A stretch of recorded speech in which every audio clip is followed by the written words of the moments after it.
A beast tamer is a powerful being that commands creatures, monsters, and sometimes even mythical beasts that are said to only exist in dreams. It's a rare profession not everyone can have. In the remote land of Grayla, children who turn 12 are tested by a priest to reveal their true vocation. To Rock's surprise, he was deemed a beast tamer. The friends who were assessed with him congratulated their friend, knowing just how rare his class is. That said, it's such an obscure one that the priest barely even knew about it. They all encouraged him with faith, saying he'll totally make it work. With his sheepish thank you, Jack pushed his fist towards him and promised to be the world's greatest gladiator. Emmy did the same, setting her sights on becoming the best mage there is. While she isn't as enthusiastic as the others, Cara aims to be a saint who can heal any wound. Lastly, Rock joined their hands, and the four agreed to become an S-rank party together. The friends laughed at their little dream, and the job itself never really mattered to the beast tamer. He just wanted to keep walking beside everyone and having fun, so he decided to support and help make their goals come true. 3 years later, the royal capital was met with a wet night. A lone figure rushed through the rain. It was Rock, now 15 years old. He was just glad to get home and was about to enter their room, when he hears a voice inside, suggesting that he be kicked out. Jack was complaining about him being a beast tamer, when he doesn't even have a single beast. All he does now is carry bags and run errands, something anyone can do. Emmy defended him, saying they've always fought side by side, but he argues that they're now an S-rank party everyone looks up to. They can't afford to keep dead weight who's useless in battle. With her hesitation, he adds that even the hero took interest in them, and it's finally their big chance. If such a person joins their party, the king will take notice and it's bound to help their village. This is all true, but also painful, especially for their childhood friend who was listening outside. Tomorrow, they'll dive straight into the Inferno dungeon with the hero. After clearing it for sure, they'll be saying goodbye to the beast tamer. Emmy was about to protest again, but Jack suddenly placed his attention on Cara, who was bringing a dress to the dungeon. She's afraid of leaving it in the inn and getting stolen, so he just sighs in resignation.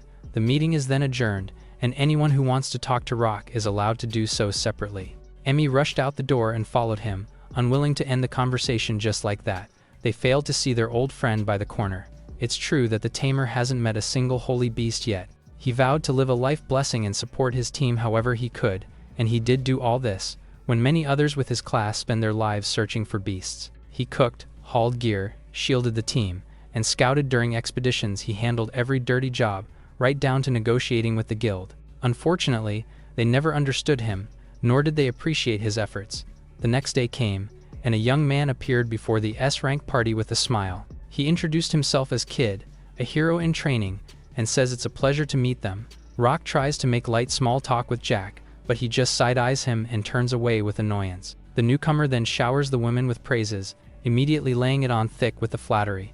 While the tamer was still observing his actions, he came up to him with his cheerful attitude. However, his attitude flips completely, calling the boy a servant and ordering him to watch his gear. His true nature becomes clear, just like that. Emmy then corrects the misunderstanding of him being a servant, so Kid apologizes, saying he thought so as Rock was carrying all the stuff on his back. Cara cut in, wanting to move along and not caring about how her friend was treated. Before all of that, Jack asks to check on the hero's gear. He unsheathes his blade without a word, and proudly shows them the Dragon Slayer's Bane, a royal gift said to kill actual dragons. They were in awe, and the craftsmanship indeed proved that it was a masterpiece. That said, Rock notices something, and asks if there was a faint crack near the base.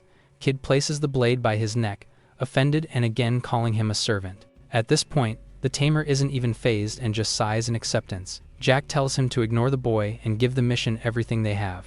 After all, they were in good hands with the hero there. Just like before, they agreed to do their best and clear the dungeon, even raising their hands together.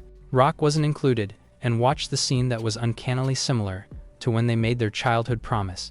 There was nothing he could do. Through good times and bad, it was everyone's support that kept him going, but supporting their dreams was his own dream. Still, it seems that he can't even cheer them on anymore. The party entered the Inferno dungeon. Rock was leading the way as usual, but Jack incessantly ordered him to hurry up. The tamer was busy using monster detection. It shows the location of monsters in the dungeon, allowing them to advance with minimal fights. After all, the shortest route isn't always the safest. However, the gladiator didn't understand and kept shouting at him to move faster. He tries to explain why he was doing it, but Jack had no intention of listening to his excuses, since he was too busy kissing up to the hero, and trying to reach the boss fast. Kid shrugs and notes that there are less monsters than last time, and suggests that it might be why even a servant can take the lead. Rock seems to hear something coming, but can't butt in, as Jack asks if the hero has been here before. Apparently, he once came there with a top-rank adventurer, and nearly got killed. Since then, he swore to never party with trashy and useless people again. Just then, a bunch of bug monsters appeared and crawled towards them. Rock slays them almost instantly, not even hesitating and moving back to navigating the next area. Unreasonably annoyed, Jack smacks the map out of his hands and tells him to move it. He argues that he isn't asking for much, and furiously tells him to speed it up. While he scolded the boy, Kid took the map and looked at it himself. He calls to the others, and reveals that the tamer isn't even following the shortest route. They're all shocked to hear this, and now, even Emmy starts to doubt him. Rock tries to explain that he isn't misleading them in any way, but Jack was already accusing him of getting revenge, and messing with them on purpose. It was unthinkable and a serious claim. To his surprise, Emmy approached silently, and smacked him hard across the face. He was stunned, and she felt betrayed. The mage asks why he can't understand that they weren't playing a game. In tears, she says even she can't defend him if he keeps acting this way. At that moment, Rock realized that she felt the same as the others. He explained it repeatedly back in the day, and everyone agreed to take the longer but safer route. Their little trust in him was enraging. Understanding, he leads them through the fastest way, warning that there will be more monsters. He's told to hunt them properly then, so he just dismissively agrees. While Jack is also told to focus, Rock wonders when it started falling apart like this. His team members consider him a burden that drags them down, and he can't believe that this is the same people he grew up and dreamed with. Kid suggests kicking him out already. As the tamer silently defeated the monsters, they eventually reached the boss room. However, they were all exhausted from fighting the entire way there. The great big doors blocked the path to their target.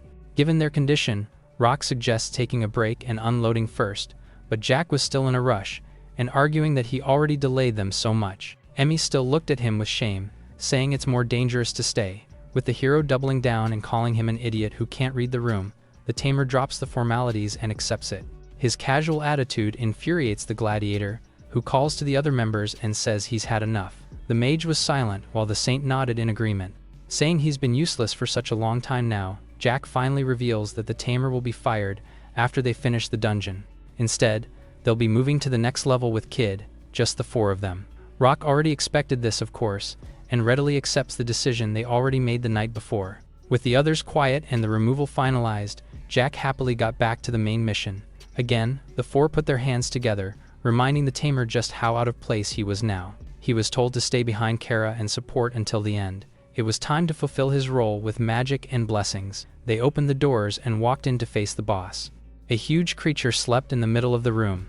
The creature's luscious fur shined and glistened as its body calmly moved along with its breathing.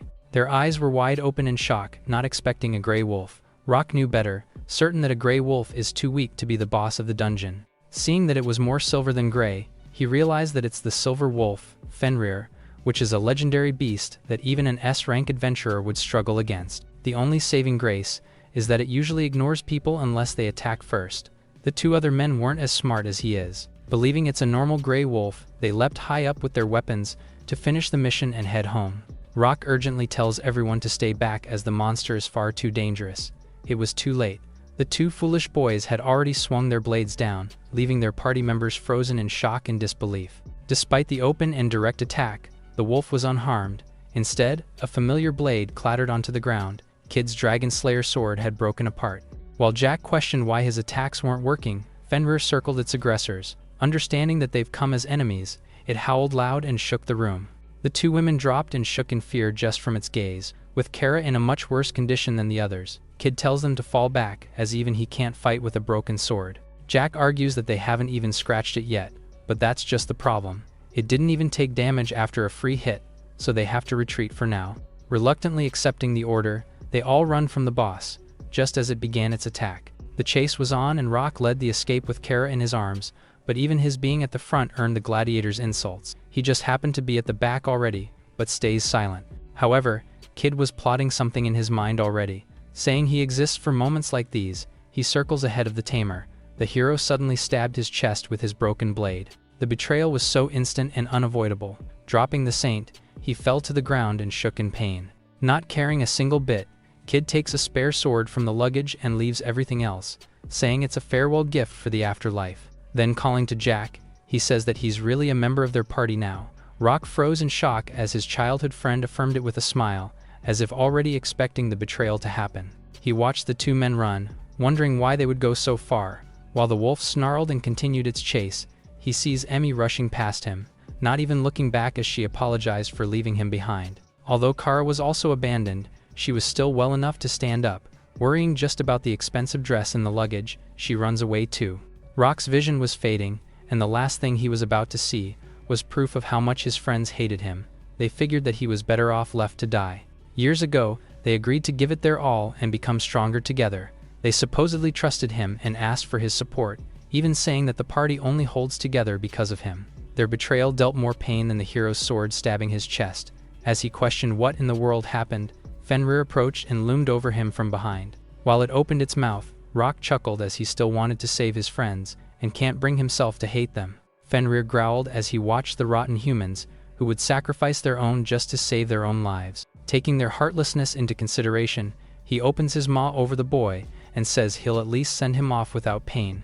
Just then, Rock turned to face the wolf as he heard it speak. He stops it for now, asking how it was speaking the human language. Even the beast backed up in surprise and confirmed that the boy can actually understand his words. They were in disbelief, but it must be because of his beast tamer skill. Now that they know what's happening, Fenrir moves around and wonders if the human still intends to fight.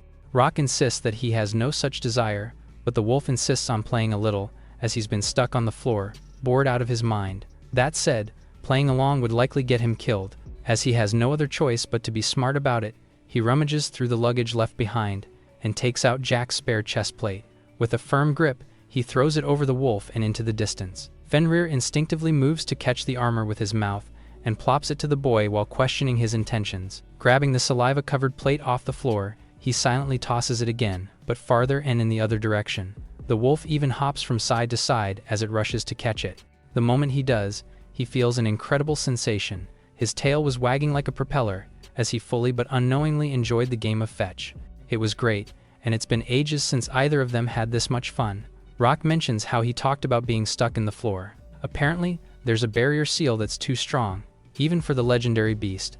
As they talk about the situation, the wolf can't help but plop down in disappointment. Speaking hypothetically, the tamer asks if the beast would come with him, if he got him out of there. Fenrir looked at him silently for a few moments, and said it's quite an amusing joke. The boy just about accepted the rejection, when the wolf suddenly agreed to do so. It was a promise from a species that doesn't lie. Just then, something sparkled in Rock's mind. Saying the legendary beast looks like he wants to join the party, it asks for the tamer's permission. This is the first time he's encountered the voice in his head. He knows all about it, as there are several accounts of other tamers hearing it, although one person in the records went insane after. Still, he knew what it meant and accepted the canine as his companion. Their bodies shined with a bright light. With Fenrir joining his party, the sanctuary of the holy beast and divine beast form are unlocked. As there's barely anything documented about beast tamers, Rock had no idea about the power and will just have to test things out to find out. The silver wolf was giddy as power and information flowed through his body. As they've already accepted each other, the human finally introduces himself to the new companion who seems quite interested in his name. Again, the wolf's tail began to wag uncontrollably as he asked for a new name as well. Asked for a brand new name, Fenrir adds on and says he'd like a cool one that suits him. Rock is stumped and spends a good few moments racking his brain. The wolf blushes with excitement as he starts to speak and suggests, Lucky, a fairly simple moniker. His face scrunched and his teeth bared upon hearing this, not because of anger, but because of how cool he found it. He accepted the new name and delightfully hopped around the cave. Just then, a treasure chest appeared out of thin air, confirming that taming the divine beast still counts as defeating the dungeon boss. Eager to see what's inside, he opens it up and finds a couple of interesting items inside. First, there was a bracelet, then there was a huge collar that made even Lucky smile. Excited over how fancy and cool it looked, he tells his partner to put it on him quickly. He returns to jumping around as soon as it's on his neck, while Rock moves on to check on the bracelet. The voice says he's equipped the bracelet of the miniature garden and can now enter and exit freely. He doesn't even know what it means at first, but his eyes grow wide in awe when he sees the inside of the glass dome. Just as its name suggested, there was a small environment inside. Intrigued and wanting to see it for himself, Lucky came close, a bit too close. The moment his nose touched the glass, his entire body was sucked into the bracelet. Rock panics from the unexpected result and asks if the wolf is okay. A voice from the bracelet says he's okay. In fact, he jumps out and reappears on his own, even inviting the boy to come over and join him in the fun garden. It sounds ridiculous at first, but there's only one way to verify if he was telling the truth. Merely thinking about entering the space, he opens his eyes and finds himself inside the bracelet. It was amazing, as if he was in a world of his own. The serenity and silence of it all would probably be great for rest. Truthfully said, it wasn't that big, but the temperature and climate are perfect and would be great as a warehouse. Among magic items, there are some that let the user store things in pocket dimensions, but none of them fits and holds familiars like this bracelet. Lucky interrupts his thoughts and asks about the boy's next plans. As his life as an S-rank adventurer ended just today, he says it might be fun to go around and search for other divine beasts like him. The thought of gathering allies makes the wolf's tail wag with delight. After all, there must be loads of others dying to get out like he does. It's a great goal and all, but they still need to get off the floor first. Exiting the garden, the two traveled through the dungeon with Rock on his back. Told not to fall off, he clings to Lucky's thick fur and thanks him for the ride. It's so much faster than walking, just as expected of a Fenrir. At this rate, they'll reach the stairs and find the barrier in no time. A bit farther out, Lucky is told to turn right up ahead. He questions why, when going straight would get them to the stairs faster. Told that the way forward is crawling with monsters and that he wants to avoid useless fights, the Fenrir praises Rock for being more capable than he looks. As soon as he turns as told, they find a bunch of chopped up bug corpses on the ground. Intrigued, they immediately stop, much to the wolf's confusion. Hopping down, the boy notes the corpses. While most sell for a lot, some of them actually taste quite great. Lucky is delighted to hear this and immediately asks for a bite. Holding an enormous chunk in his hands, he says collect, and it immediately disappears with a bright shimmer of light. His familiar is amazed by his ability to collect things that way. Rock just had a feeling it might work and wants to try doing it while he's riding. To see if they can actually do it, he hops onto his familiar's back and urges him to give it a try. However, Lucky doesn't exactly have the hang of it. As his normal force blasts the piece apart, they're left shocked by the destruction, which just leads the wolf to sheepishly apologize. Trying again, he uses his toes gently to make sure things turn out differently. The tip of his claw lightly touches the carcass as he says collect, but the result isn't that different, since it just gets cleaved instead of popped. He watches in horror while the pieces fell to the ground. At least they know that Rock can collect them without any trouble. The wolf was sad, but he'll eventually get the hang of it. For now, they have to resume and get back to the main task, which is passing the gate that's locking the divine beast in. Lucky pushes against it. As he said, it's completely impenetrable, and most certainly a powerful barrier. Already accepting it, the Fenrir says it's probably as far as they go as partners, adding that it was a fun, albeit short time together. Rock calms him down, arguing that it's a bit too early to give up. Told to get into the miniature garden, Lucky understands the idea and gets hyped up, as it might actually work. He zooms into the bracelet as told, and now it was the moment of truth. There is no guarantee that they'll be able to get out safely, more so with how powerful the barrier is. Passing through won't be easy, at least that's what he thinks, until he straight up just walks past it. Right on the other side, he releases Lucky from the bracelet, and they cheered at the unexpectedly simple solution. The two got outside just as easily, with the Fenrir making the trip as fast as it could possibly be. Seeing the outside for the first time, he thanks the human. He still can't believe that he was there, but looks forward to working together nonetheless. Sharing his sentiments, Rock put his fist out, just like he used to with his old friends. Lucky was about to answer with his paw, but remembers the carcasses exploding earlier and decides against it. Instead, he meets the fist with his snout, marking the start of something more than a partnership. For the first time, the beast tamer gained a divine beast as a companion. At the Adventurers Guild in the middle of the capital, people gathered and formed a crowd, as the Fenrir naturally took everyone's attention. Rock figured that this would happen, but the guards suddenly rushed in, saying they have to protect the guild from the Grey Wolf. Lucky yawned while his companion tried to explain that he was a tamed beast, but the men weren't listening to him at all. Seeing their weapons at the ready, he wondered what he was going to do now. Just then, someone familiar walked out of the guild, drawn there by all the commotion. Rika, the receptionist, has come to see what the problem was. Ignoring the men who parted and blushed at the sight of her, she welcomes Rock back. She's confused at first, remembering how he's supposed to be in the Inferno dungeon, but is distracted by the ridiculously eye-catching wolf in front of her. Chuckling and saying it isn't that simple, The young man introduces his familiar, the Fenrir. She doubts her ears at first, thinking she just heard a legendary beast's name. Realizing that he was serious, she sincerely congratulates him for becoming a divine beast master. The guards and townspeople hear the receptionist, but can't believe it. The thought of someone taming the Fenrir was simply ridiculous. With all that said, he now has to register the familiar properly, so he's led back into the guild, while Lucky lies down and takes a nap in front of the building. He completes the registration in no time, and he thanks her for all the help. Just then, Rika asks where the rest of his party went, surprising him as it means that they haven't even returned yet. He shares how Kid stabbed him in the chest and left him in the dungeon to die as bait. The news about him being stabbed shocks her, and she asks if he's okay. Fortunately, it wasn't fatal as the hero's sword was snapped in half before it hit him.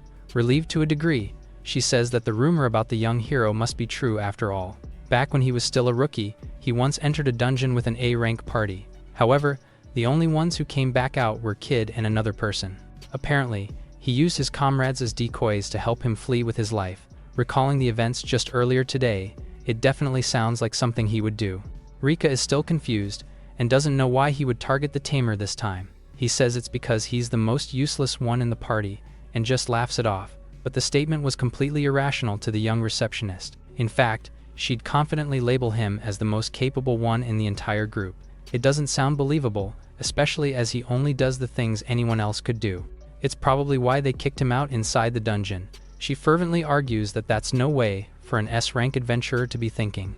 Either way, the guild will be demoting his old party to B rank or even lower. Stunned, he insists that it's too harsh, since they have plenty of personal achievements anyway. While that's true, acts of treachery are completely against the law of the guild. Besides, the others haven't even returned yet, proving even more how unskilled they are. Reminded that his old friends haven't even made it out of the dungeon yet, Rock remembers that they're still with Kid, who's capable of doing heinous things to save himself. He ran out as fast as possible, but Rika then called to him, saying they'll likely just insult him again, even if he rushes to their rescue. She may be right, but even then, he can't get their happy memories out of his head, so he'll just make sure to shove their gear back into their faces. Although she wasn't expecting that response, she understands and bows to bid him farewell, but can't get the sad expression off her face when he runs off. Outside the guild, a familiar voice called to the boy. He almost forgot, but Lucky was there, calmly lying down while the kids treated his body like a park. Rock asks if he'd join him back into the dungeon, but before that, the Fenrir says that the traitors will unmistakably betray him again and again. He knows this, of course. That's why this will be the last time he'll help them. Fortunately, the look on his face was one of determination and self-respect. Lucky had nothing more to say to someone who has already made up his mind. As such, he said goodbye to the children's tail still happily wagging and allowed his partner to hop onto his back. The two raced back to the dungeon as fast as possible. Back on the 5th floor of the ruins, Kid was scolding the party for not knowing the path back without a map. Jack shouts right back, arguing that he isn't any better than them. As Cara remembers Rock, who was always their guide, Emmy can't help but frown in sadness. The hero insults everyone, calling them slugs who aren't worthy to be called S-rankers. Jack argues that they rushed there from the 10th floor and are naturally exhausted. He tells the hero not to act so high and mighty when he can't even handle his own weapon. They're taking the shortest route back and weren't even wandering around, so why were they running into twice as many monsters? Even so, enemies in the dungeon normally should be weaker on the lower floors, but it actually felt like they were getting stronger and stronger. Although the path before them was now clear, it took a great deal of energy. They can only hope that the monsters get weaker from the next floor upward. For now, they recuperate and get ready. Asking if the spare sword was still working, the hero is told to hang in there for now and push through all at once when they reach the enemies. Kid is in no mood to listen to him and scolds him for using such an old blade. Just then, he grew pale in shock and asked if the gladiator's sword was cursed or something. Jack shares that he picked it up in town and that it's never rusted nor chipped. Frozen in disbelief, the hero urgently demands to see the girl's staves as well. The expression on his face only gets worse as he takes a closer look at the two. It was unbelievable, and he can't accept that he actually teamed up with idiots like them. The gladiator questions what his insulting words mean, making it clear that they really have no idea about the truth. As such, Kid reveals that Rock has been flooding them with an insane amount of blessings. It's no wonder they reached S-rank level, just 3 years into their career. This is the first Jack has heard of such a thing, and he insists that they climb to the top with their own strength. The boy's spells boost resistance against impact, magic, and all sorts of things. He was constantly using a skill that channels the caster's mana directly onto his teammates. There are so many layers that he lost count, and every one of them is under its effect. In short, the Beast Tamer brought them to where they are now, when in reality, they're barely even C-rank material. The truth hits them hard like a truck, and several seconds of silence pass. Jack was in absolute disbelief, told that he only reached S-rank because of Rock. Even back then, their trainer always praised the Tamer for improving so quickly. In effect, the gladiator was compared endlessly, and told to learn a thing or two from his peer. It was always like that. Before they started adventuring, the boy's shadow already clung to him, until now when he's finally disappeared from his life, he simply refuses to accept it. His expression makes Emmy worry, but all Kid could think of was how much of a burden they are.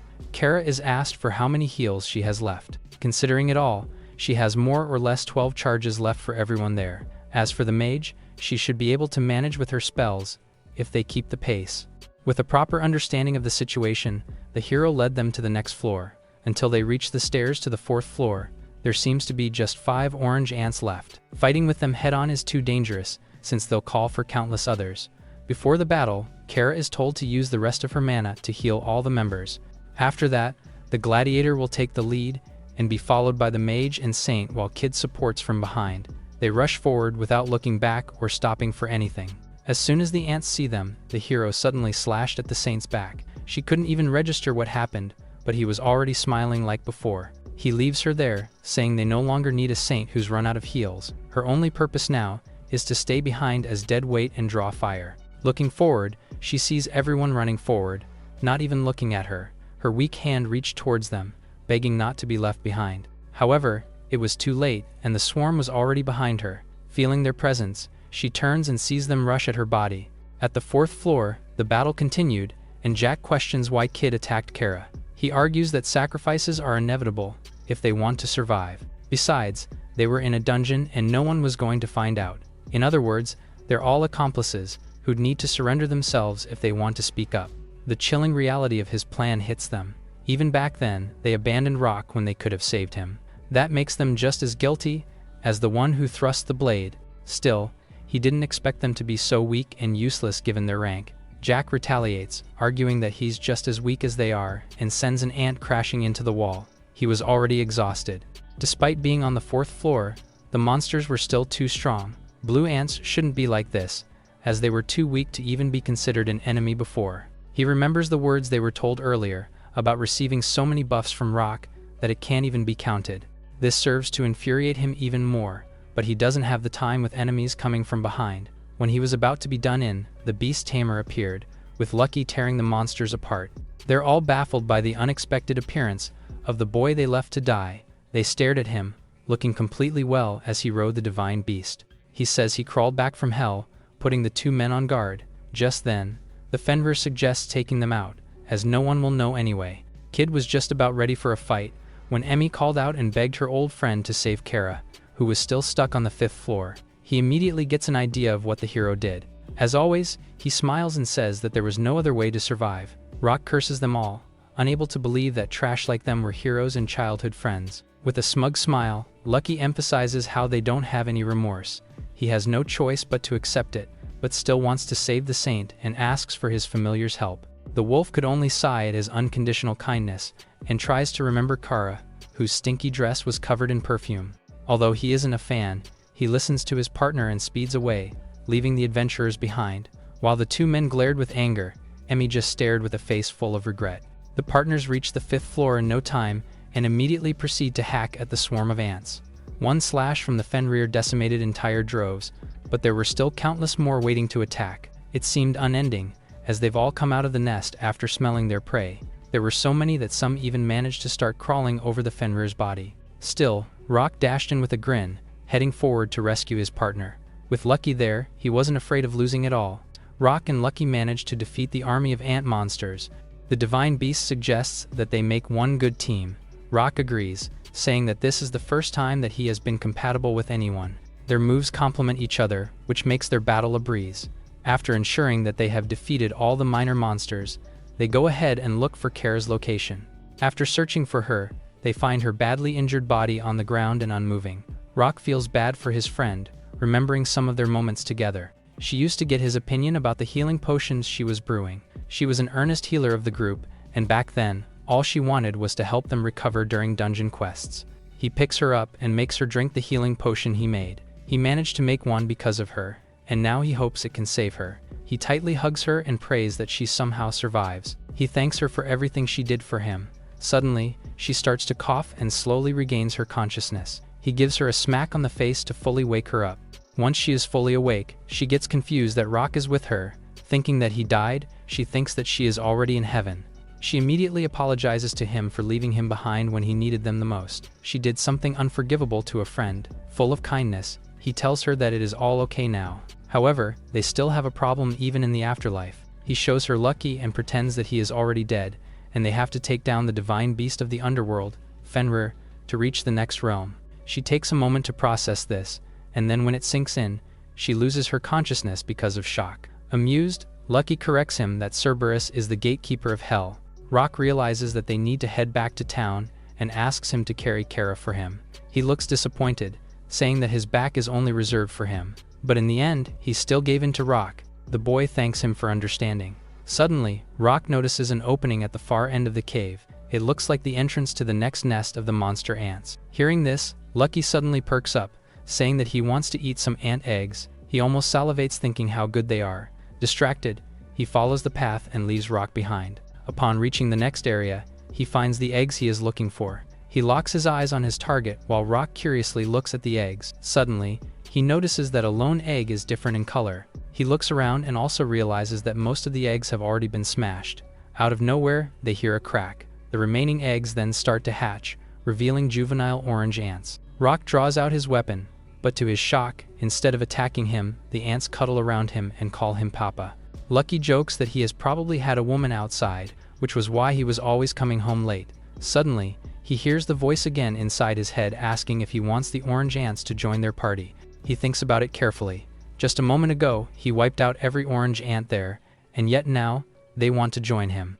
After contemplating, he decides to take them in, since leaving them feels like a cruel move. With this, the orange ants transform into their human form. He is shocked to see them turn into little girls. After their transformation, they are transferred to the sanctuary garden. With this, Rock tells Lucky that he will be going to the sanctuary garden for a bit to check on the new beasts. He entrusts Cara to Lucky first, who agrees to watch over the woman. Rock teleports to the sacred garden. He finds out that the garden needs to be expanded because new beasts have been added. With this expansion option, he carefully curates and chooses what to add to his space. First, he adds a river and a pond. He also adds a shed and fruit trees. He has also decided to expand the space and turn it into a field. After selecting everything, the sacred garden expands into a bountiful field. He is left wide-mouthed in shock upon seeing the improvement of the place. From the other end, he can see the orange ants gathering in one area. Curious, he asks what they are all doing. One of the ants excitedly runs up to him, informing him that they are cleaning up monster corpses. He finds this incredible, especially knowing that it is their specialty. He praises the ant and tells her how helpful she is to the sacred garden. The ant gives him a huge smile, happy that her papa praised her. Eventually, he simply accepts that he is a papa now. He then notices that she is the only one wearing a tiara and realizes that she could be the special one in her army. All of a sudden, he remembers that this should be the time he is bonding with the ants and goes back to the dungeon in no time. Upon seeing him, Lucky frantically tells him that they have an emergency. Rock panics, thinking it could be another monster attack. With a sad look on his face, Lucky tells him that all the eggs have hatched and there is nothing left for him to eat. That night, in front of the guild hall, Rock states that he will just take care of Cara and will just leave him behind for a while. The beast agrees and says that he will just wait for him. Rock enters the hall with unconscious Cara in his arms. There, he sees Kid causing a scene. He forcefully insists that he has no fault in the incident that happened inside the dungeon and that he is innocent. Jack insists the same and appeals that they lost a comrade, so they should not be treated like they are the ones in the wrong. Rika still refuses to let them in, with other adventurers blocking their way. Just then, she sees Rock approaching and informs him that the two are flat out denying everything that he has told them. Upon seeing him, Kid suddenly acts innocent. He tells the boy to please set the record straight, because the guild is suspecting that they did something horrible back in the dungeon. Rock matches his energy and says that he cannot set the record straight for something real. He can still vividly remember that they struggled on the 4th floor and slashed Cara on the 5th floor to use her as bait just to survive. He also mentions that Kid stabbed him and left him behind to escape Fenrir. Since they are about to get exposed, Jack gets frustrated and is about to throw hands. Kid puts himself in between and tells him to calm down. Kid faces Rock, accusing him of just taking revenge because he was kicked out of the party, adding that he is just lying and making accusations out of spite. Besides, he has no proof that they did all the horrible things he is accusing them of. Rock cannot believe that he can lie so boldly. It is almost like a talent. Hearing about the proof, he thinks about how he can show some proof. Sensing that he indeed has no proof, they further confidently tell him that it is a crime to insult a party without evidence. Since he is the hero in training, he can go and report the incident to the king, which can put them at a disadvantage. Rock then snatches the broken sword from him and fits it right on the wound on his cuirass. After he demonstrates, he states that this already counts as proof. Kid is shocked by this, but he says that Rock intentionally injured himself to frame them. He then looks at Jack, who stays quiet. Rock points out that Cara is also another proof that they attempted to leave members behind to survive. Seeing the body of her friend, Emmy cries her heart out and apologizes to her. They were best friends, and yet she left her behind. Rock can only look at her with sadness in his eyes. Still showing no remorse, Kid tells everyone that Cara died because she was too weak to fight, and it was not their fault. Rock chimes in, saying that Cara was slashed from behind by Kid and was left behind to die. The hero confidently stands firm that he does not have any evidence against him, stating that a corpse cannot provide any evidence. Realizing that the hero truly will not confess, he goes in front of Cara to wake her from her sleep. He tells her that the man who tried to kill her is talking nonsense, so they have to put him in his proper place. With that, she mumbles in her sleep that her dress is pretty, which shocks Emmy. To fully wake her up, he gives her another smack on the face. This finally brings her back to her consciousness, shocking everyone that she is alive. Emmy hugs her tightly, and she tries to wiggle out since she cannot breathe. Rock chimes in, saying that they have to deal with Kid first. Cara looks at the hero and gets angry at him for using her as bait. She calls him a monster and a murderer. The adventurers cannot believe that a hero like him can do something so vile and pathetic, because there is now enough evidence. Rika lists down one by one his violations against the adventurer code. Even if he is a hero, because of the sins he committed, it is decided to revoke his title. Since it is settled now, Rock bids goodbye to Rika because Lucky is still waiting for him outside. As he is about to leave, he sees Jack immediately kneeling in front of him. He admits that he was wrong and begs him to say that he was left behind because they had no choice. Jack still wants to be part of the S-rank party, and because of the incident, this is now in danger of being taken away from him. Rock sighs as he sees that Jack did not learn from what happened. He then states that he knew Kid was going to stab him but did not do anything. Jack pretends to be clueless about the accusation against him. However, Rock remembers hearing Kid ask him if he was already part of their party. Simply put, they already planned to hurt him and leave him inside the dungeon from the very beginning. Instead of apologizing, Jack even gets angry and says that Rock is ungrateful. He looked after him all these years, and yet this is how he repays him. He even got him promoted to an S-rank adventurer. Hearing this, Rika sighs. She explains that there must be a misunderstanding because Jack became an S-rank because of Rock. In reality, he is the only one in their group who has the skills to be an S-rank. The rest of them are B-rank or C-rank at best. Rock is shocked to hear this since he has always viewed himself as less than them. Rika assures him that if he teamed up with E-rank rookies, he would have achieved the same results because of his capabilities. Feeling insulted, Jack screams out his frustrations and insists that he is stronger than Rock and that the receptionist is just talking nonsense. To prove his point, he challenges Rock to do a mission. If Rock wins, he will accept the demotion, but if he wins, they will forget everything that happened. Rock is about to withdraw from the challenge, but Rika agrees to the conditions. However, Rock mentions that he does not plan on joining another party for a while. With this, Rika tells him that he can team up with an E-rank adventurer and demonstrate his coaching ability. If he does this, she can promise him a proper reward. Since this is his first mission after going solo, Rock feels nervous but nonetheless takes the challenge. With this, Jack, Emmy, and Cara will take on the quest as well. However, Kid the hero will not participate because he is under suspicion of murder. The hero smirks, saying that the suspicions were years ago and that it would be impossible for them now to prove them. But to their surprise, a man in a cloak shouts from the crowd, saying that he will testify. The man removes his cloak, and Kid immediately recognizes him. The man reveals that he was once a member of an A-rank party called the Obsidian Spear, and that they were victims of Kid. The hero immediately denies the accusations against him. The man continues his story and narrates that the incident happened in the Dungeon of Extinction. He bravely tells everyone that the hero slashed his comrades and used them as bait to escape the dungeon, just like what he did to Rock's party. He tried to save his friends, but it was already too late.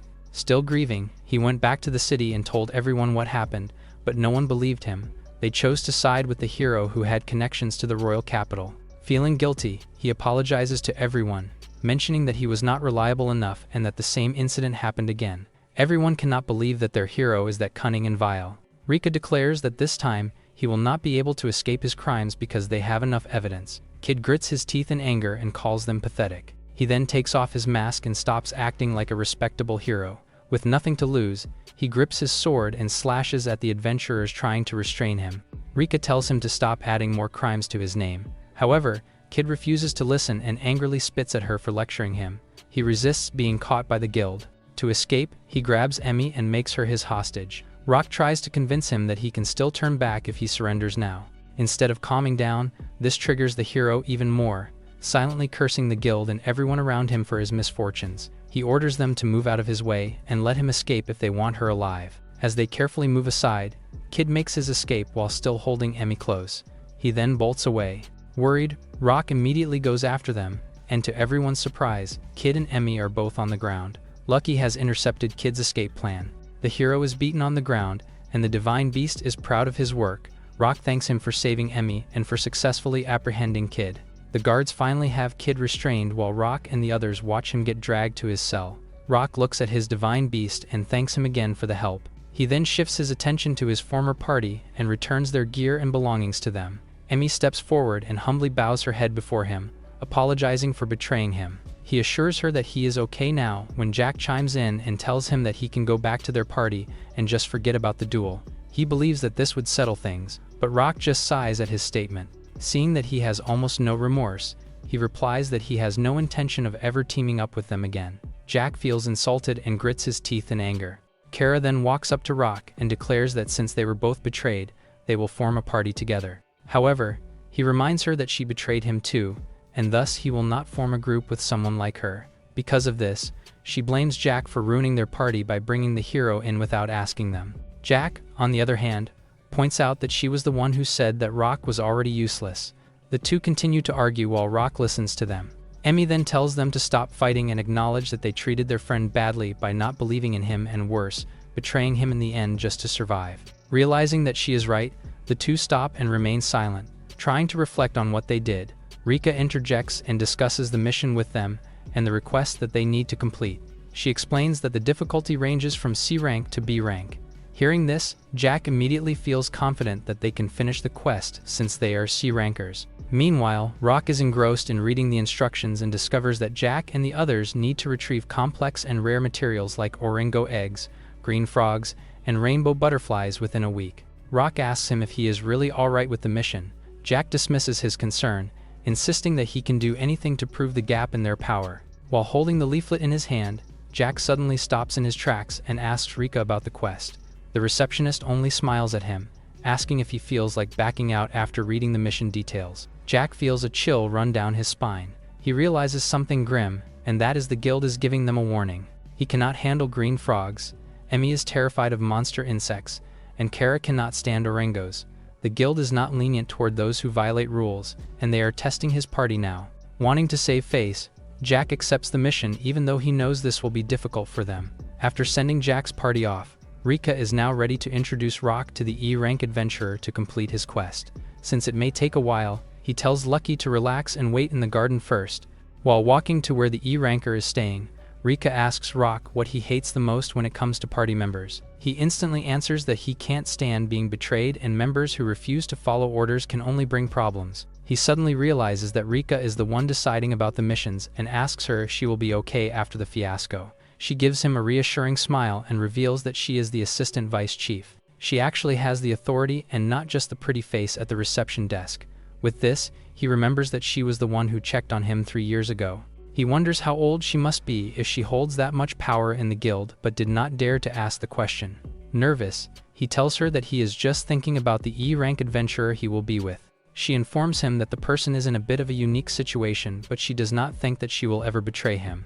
She informs him that she is a bit paranoid but not a bad person. She aims to introduce them at the training grounds and proceeds to the underground area of the guild. This is kind of new to him, and he is stunned when the door to the training ground opens. Rika introduces him to Shannon the elf. He finds it confusing for an elf to be an E-rank adventurer. He then sees that she is wearing a slave collar. Rika confirms this and mentions that due to certain circumstances, she is a slave adventurer under the guild's care. She further explains that all Shannon's past 5 masters have died mysterious deaths. 2 died of natural causes, 1 was poisoned, 1 fell from a cliff, and another was killed by a monster. She was eventually sent to the guild because her last master had debts to them.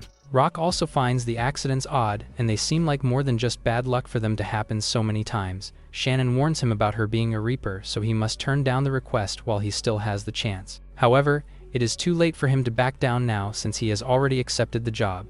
Suddenly, she has a determined look in her eyes and raises her weapon against the man's throat. With a dangerous look on her face, she tells him that he should stay away from her since he could not even dodge a simple attack. Without showing her any emotion, he tells her that he did not really choose to dodge her attack. She grits her teeth in annoyance. She lashes out at him, asking if he really wants to die. Trembling, she remarks that she gave up on life a long time ago when she became a slave. Tears begin to fall from her face when she begs him to just give up because she is sick of watching people die. He assures her that it will work out for them. He grabs one of the wooden swords and tells her that he is the kind of person who likes to help someone kind like her. She lashes at him once again, but he does not budge. Realizing that he would not really give up, she lunges at him to show him what she is capable of. She aims to make him back down, and she strikes him with her weapon in a rapid, successive manner. While exchanging attacks with her, he realizes that she is fast and precise, and was not just bluffing when she said that she would make him back down. Judging by her movements, she must have practiced her moves a lot. However, he will not let her win. He then swings his weapon toward her with brutal force. Shannon drops her sword. After defeating her, he points out that a sword path that is too clean is easy to predict. He tells her that this is the end and she should just give up. However, she refuses to give up and leaps onto him.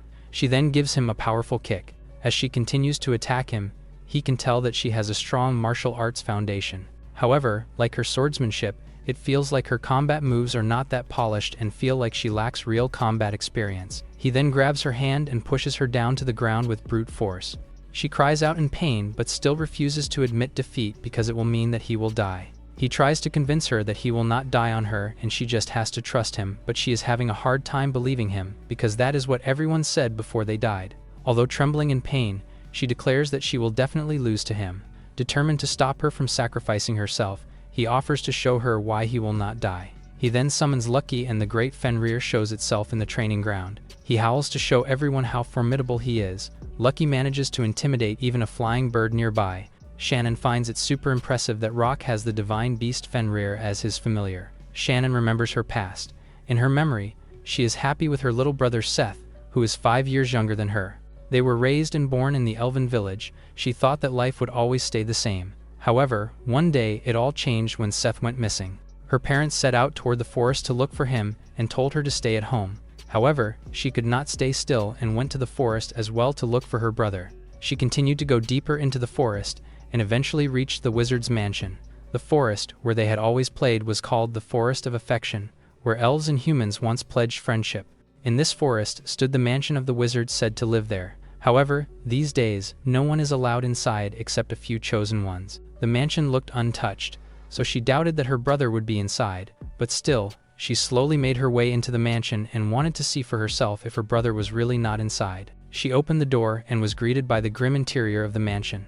Bothered by the silence, she shouted to ask if anyone was staying inside. Suddenly, a door on the second floor slowly opened. She walked upstairs to check if it was her brother. When she entered the room, she saw her younger brother lying on a table, unconscious. She immediately ran toward him and checked on him. Upon seeing that he was still breathing, she decided to take him home that instant to tend to him. Just then, she felt a presence looking down at her. When she looked up, she saw a dark spirit staring intensely at her. She carried her brother and ran toward the door, but was shocked to find that it was locked. As the dark spirit started to loom over them, she begged that her brother be saved instead. The dark spirit then possessed her. She felt a tight grip on her chest and lost consciousness. When she came to, she was surprised to be back at home. Seth was somehow safely back as well, and this put her at ease. But after that day, strange things began to happen. She noticed that the creatures staying around her started to die. The ones that died kept getting bigger and bigger each time, until one day, their family horse also died. She tried to tell her parents what was happening, but they did not take her seriously. She was worried that if this went on, something terrible would happen to her family as well. So, she decided to leave the village and save her family from the doom she carried. Since she had only known life inside their village, she eventually fell to the rank of a slave. Even so, she met a master who was so gentle and kind. The old man taught her the ways of the world. He helped her become someone knowledgeable from being so ignorant, so no one could take advantage of her again. However, a year and a half later, the old man passed away peacefully. Deep down, she knew she was the cause, but she did not want to believe it. Then, her second master died of illness after 3 months. The third master fell to his death from a cliff within a week. The fourth one took poison by his own hand, and the fifth one was torn apart by beasts. So before she knew it, she grew tired of being the reason everyone was dying. She was then given the nickname of the Reaper. After the incidents, she asked to be locked away so she could never harm anyone again. However, the guild had other ideas. By the time the guild took her in, she was already at her limit. Rika joined her inside her cell and offered that she join a party as an E-rank adventurer. Because of the trauma she suffered, she started to prefer to be alone. So, to avoid going on a quest with someone, she would always tell her story, so the adventurers would reject her, and sometimes she would fight her way out just to stay that way. Then one day, she met this hard-headed boy who refused to stay away from her. Even though he greeted her with a warm smile, she tried to push him away like the others. However, he would not give up on her.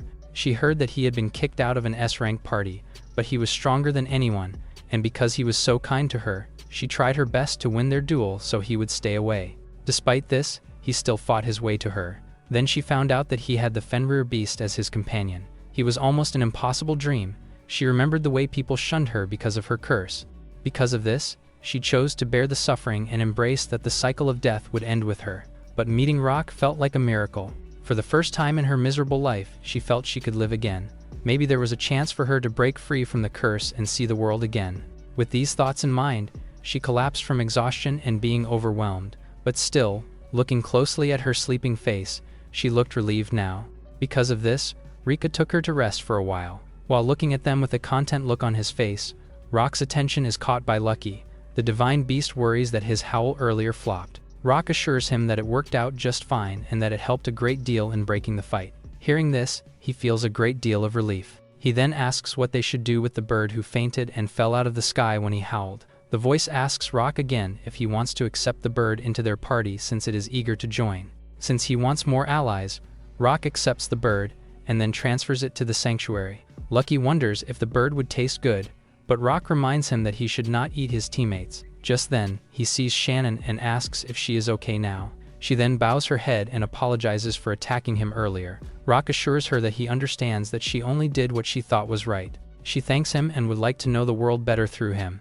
He appreciates her honesty and promises to work together with her. She agrees with him, and they fist bump to this.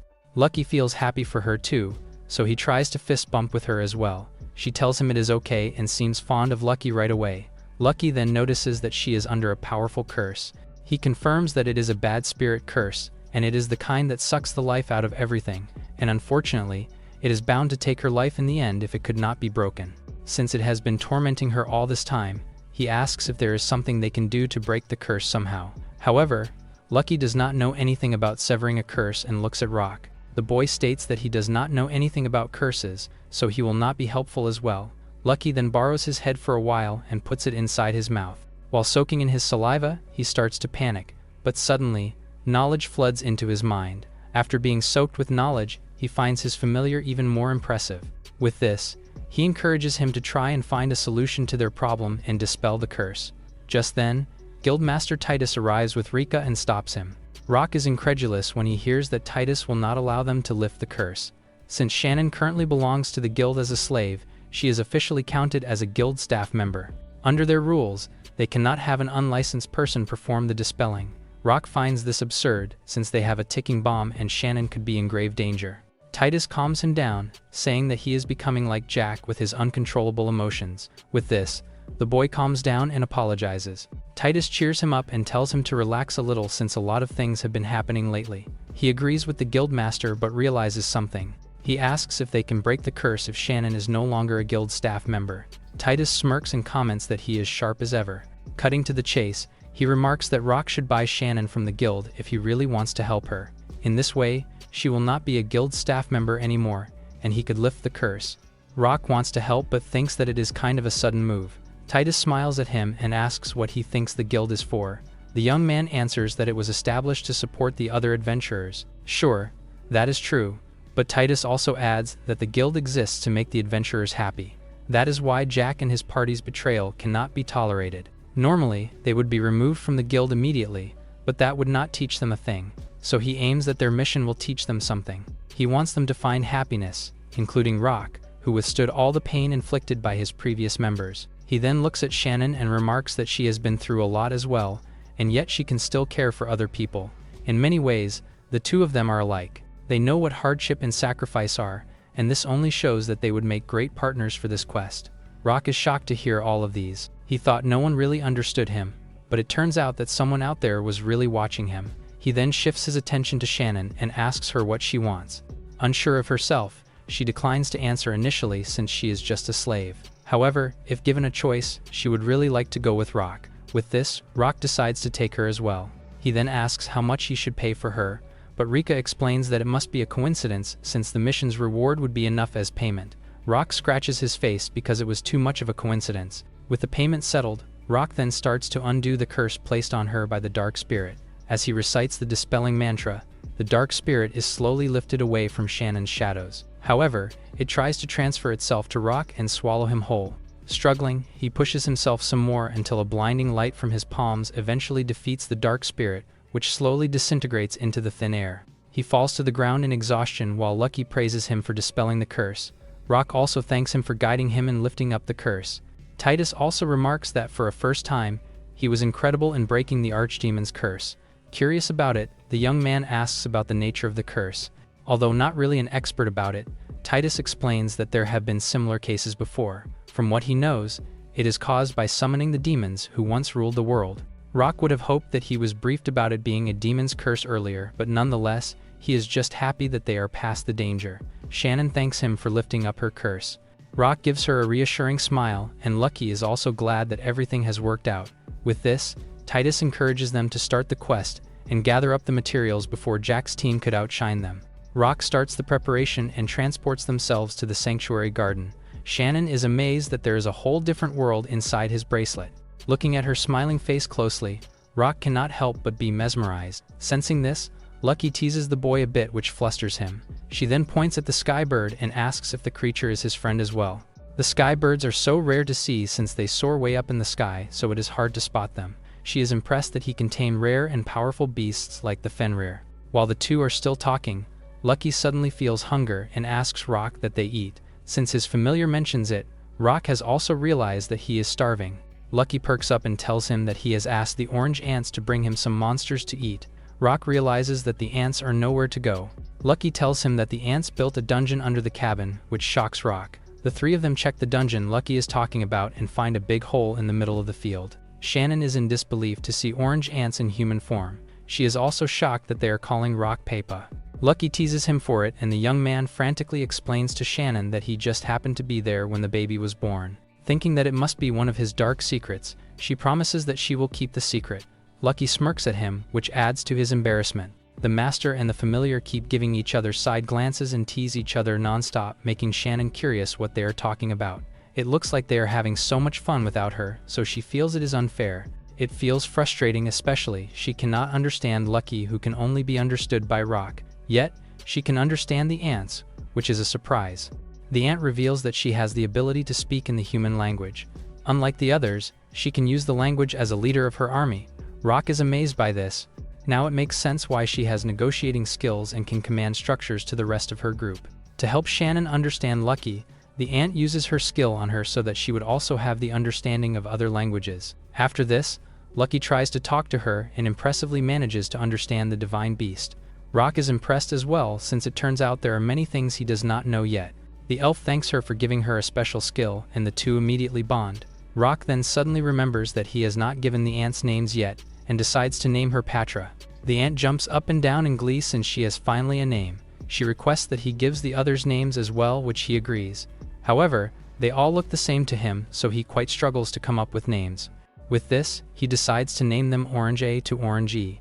They all look offended at first, but then celebrate that they have all names that they can use.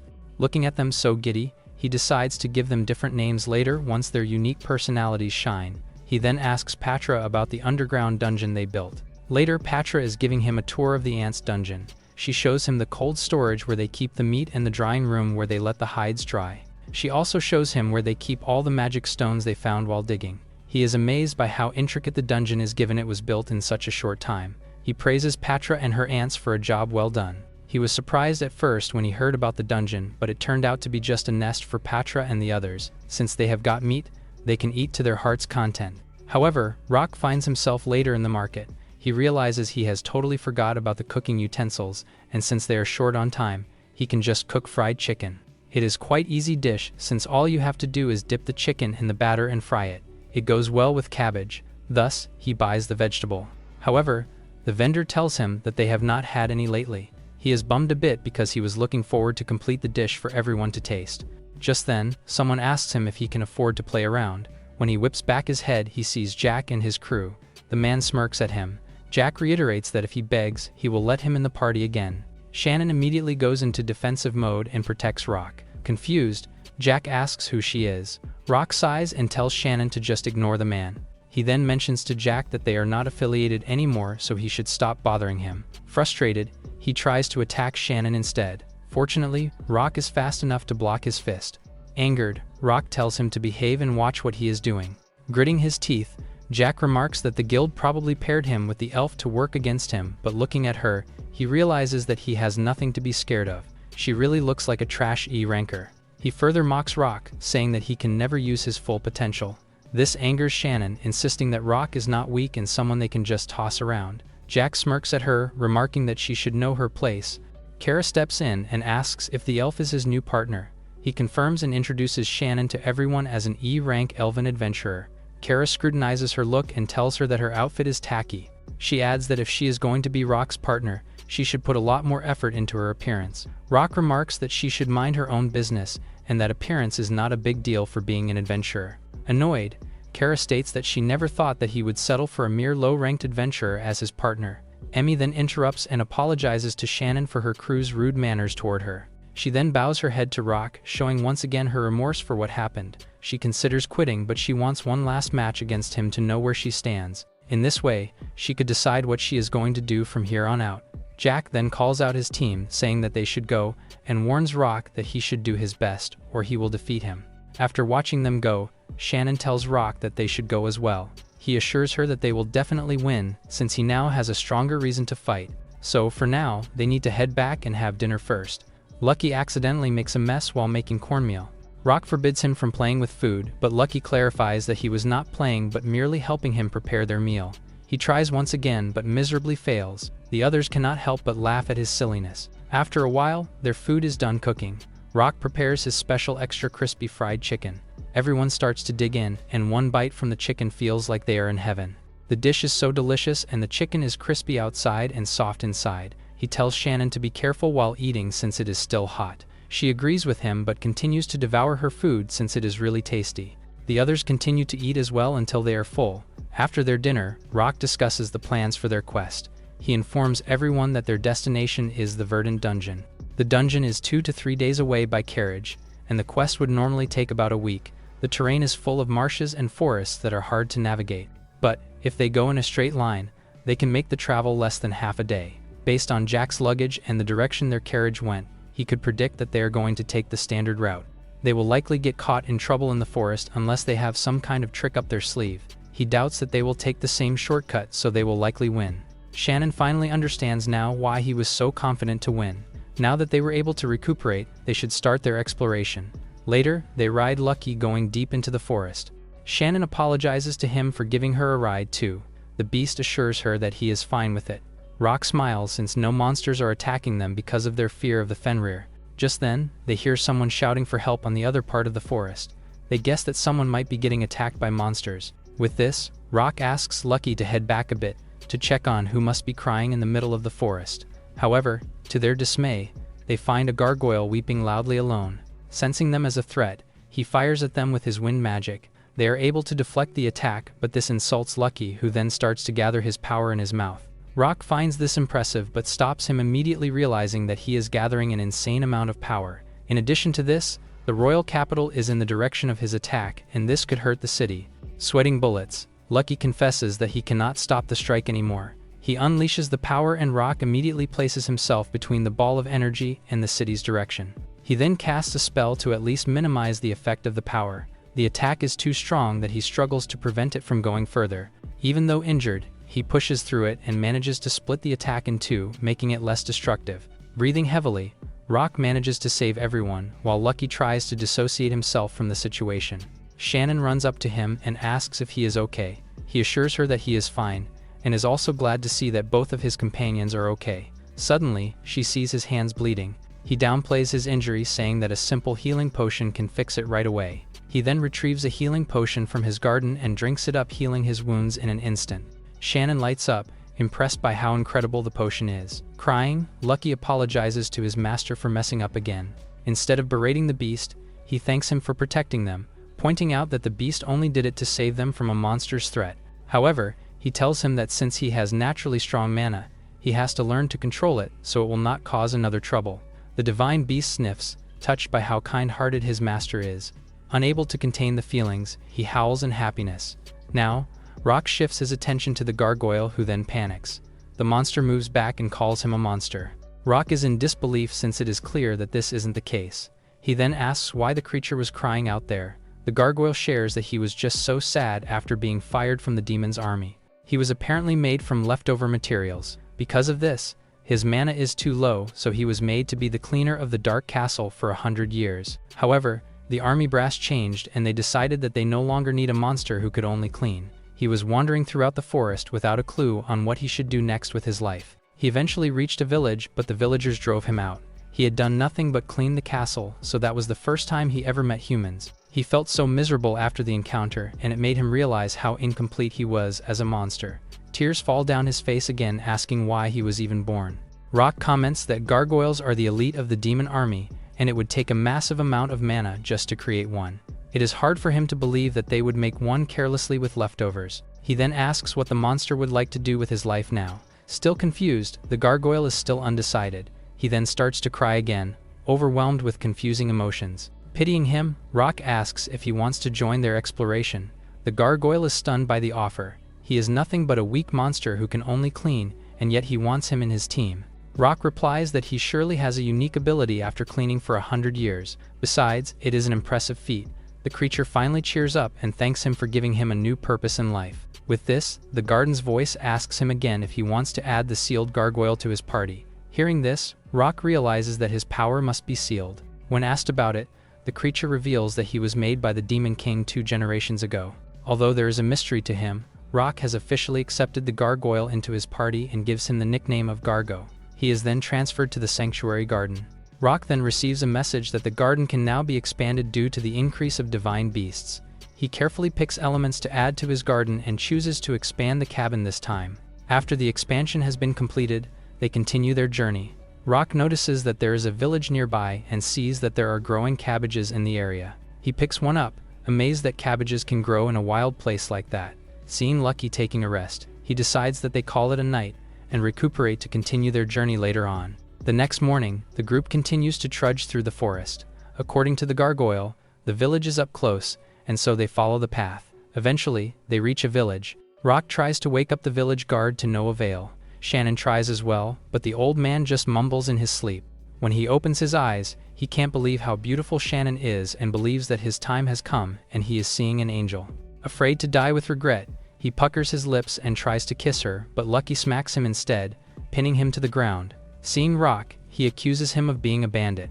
He corrects the old man, saying that they are adventurers and stumbled upon their village on their way to the dungeon. Hearing that they are adventurers, he feels relief since the village is having a problem. Rock looks around and observes. A lot of people look emaciated and are dealing with a famine. The village chief then welcomes them and Rock introduces his team to him. The chief looks at the village guard and teases him about being awake in his job this time. He managed to get adventurers right when they needed them the most.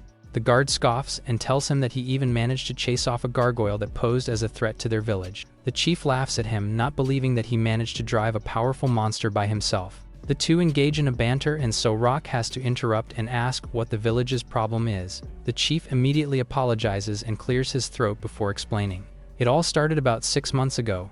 The goblins have started appearing in their green garden marsh. The goblins then raided their village and stole what little food they had left. The men of the village tried to drive them off, but they were completely beaten. With no other choice, the chief asks for their help to save their village from being further ruined. Rock contemplates the problem. The goblins are smarter than other monsters, and this fact would be challenging for them. The chief further adds that they initially petitioned the kingdom and the guild to help them with their problem, but since they couldn't pay a proper fee, no adventurers accepted the job. Rock weighs the situation. He wants to help, but he cannot continue making a living with just charity alone. Besides, the same thing would happen again if they were not equipped to be self-sufficient. Eventually, he decides to take the mission and asks them for a map of the area. Learning where the goblins are dwelling, he gauges that he can handle the problem. In exchange for this, he asks for cabbages as payment from the field they saw earlier. The villagers agree and are glad that their problem is solved now. However, he points out that for them not to repeat the same cycle, he will help in developing the village. As a reward, he will take 20% of the village's future revenue. The chief is hesitant since that is not the amount that he can decide on his own. Rock thinks for a moment and proposes that they help with the quest they are currently dealing with, and he could cut the amount to 10%. The chief is a bit apprehensive but discusses it with the rest of the villagers, especially since they would be the ones to do the labor. Rock promises that he will help them secure food in the future to help them thrive. Sensing their hesitation, he deems that the main problem stems from the isolation of the village from the other bigger towns. Additionally, their fields are not maintained properly. So, they are having a problem with trading their products and connecting with other towns for help. He could help them now for free, but that wouldn't be wise in the long run to help the village become self-sufficient. The chief understands his sentiment and asks for more time to speak with the villagers for their consent. Rock wonders how the arrangement will play out. Thinking about it, the profits for the village will be huge, so it will be hard to imagine that the chief will turn the offer down. For the meantime, he will help with the preparation of the mission and requests Shannon to inform him when the chief calls. Later, Rock and the chief meet again to deliberate about the deal. The chief admits that the villagers were in a split decision at first, but thinking carefully about it, it could be promising for the village. If Rock can promise to help them with sustainable farming and get rid of the goblins, the deal is a gem. However, one of the villagers named Warren expressed opposition. The deal sounds too good to be true, and it is most likely that they are being scammed. He vows that once he is healed, he will be the one to take down all those goblins that are a threat to their village. Looking at the injured villagers, Rock decides to help them by making them drink his special healing potion. He offers it to the man, but Warren refuses to drink the potion since it could be poisonous. To assure him, he lets Shannon drink the potion first. The elf eagerly tries the drink since it is one of Rock's special brews. Upon drinking the potion, she immediately feels invigorated and refreshed. Healing potions are usually bitter, but Rock's brew tastes good. Hearing this, Lucky demands a taste too. He complies and pours the potion into his familiar's mouth. Lucky starts to become upbeat and comments how the drink tastes so amazing and makes him feel revitalized. With this, Rock convinces Warren again to take a sip. The man takes the bottle from him and declares that he will prove it to be fake himself. He drinks the potion and immediately feels refreshed and healed. He has never tasted a drink so delicious like apples before, and it is as if it is the first time he met his first love. He is in utter disbelief when he can move his leg in an instant and the pain is now gone. It must be a miracle. Seeing him recovered, Rock requests his help for a few supplies for his quest. In exchange, he will give more potions to the wounded. Realizing that the adventurer is not a fraud, Warren eagerly declares his support for him in any way he can help. He apologizes that he doubted the young man and humbly asks him to lend his strength to his village. Everyone smiles with relief now that trust is forged between the villagers and Rock. With no one opposing his proposition, the deal is now sealed, and this calls for a feast. Later, the villagers are sharing a feast together. They are shocked that cabbages could taste that good since they had always thought that the vegetable was only used to feed the horses. Rock also shares that the cabbage goes well with different dishes and they can experiment with more recipes using it. Aside from this, he quietly mixes some healing potion in the food, so some sick folks feel better right away. He then calls Shannon and requests that she take Orange A and B with her to guard the villagers and get a certain item. She feels inadequate since it is a big task to handle. However, he assures her that with her skill, she will have no trouble with the monsters around. Additionally, The orange ants will be helpful to her since they are reliable even though they are small. She is convinced through his encouraging words and promises to give her all. Everyone else will be working on the road to the royal capital, Krant. He stresses that they need to build the road, so trading will be easy, and the issue of food and other necessities will be solved. But before sending them off, he casts a support spell to make their movement easier and to give them a boost in stamina. In this way, they can finish more tasks in time, but he reminds them that the boost will just be temporary and it will wear off soon, so they better not overdo it. Shannon finds this again impressive since he easily cast a support magic for that many people. He assures her that with her mana, she can learn different spells in no time and promises to teach her sometime. After everything is set, the villagers start to build the road. Everyone does their tasks so eagerly and responsibly. Even Rock and Lucky help and give their all. As the sun begins to set, Rock decides to call it a day. After assessing the progress, it looks like the pavement will be finished by tomorrow. All thanks to Lucky's magic, they didn't have a hard time finishing the road, and they can start some trading soon. The team celebrates the progress and Rock smiles at the sight of them. He thinks that his familiars are way too good for him. As the night falls, Rock takes a rest in the garden and is busy reading a map. Shannon brings him tea after seeing him still awake. He comments that he is preparing for the quest tomorrow and she must take a rest first. He remarks that he worked harder than anyone, so he must take a shut-off. She refuses to sleep before her master and so will take a rest later. He tells her to drop the master and honorifics while talking to him since it is kind of embarrassing. He doesn't see her as a slave but a partner. She smiles at this remark, telling him that he is really a kind person, and she is so grateful and lucky that she has met him. He also gives her a reassuring smile and is grateful as well to have met her. After weighing things, he decides that they will trade the cabbages tomorrow at the capital. He will have the villagers gather the cabbages, and it will surely sell in the capital since they are short in supply. He further contemplates that at the same time, he has to take on the guild request and win the quest. He also believes that Titus is plotting something, but he isn't quite sure yet what that is. While deep in thought, he notices that Shannon fell asleep in her seat.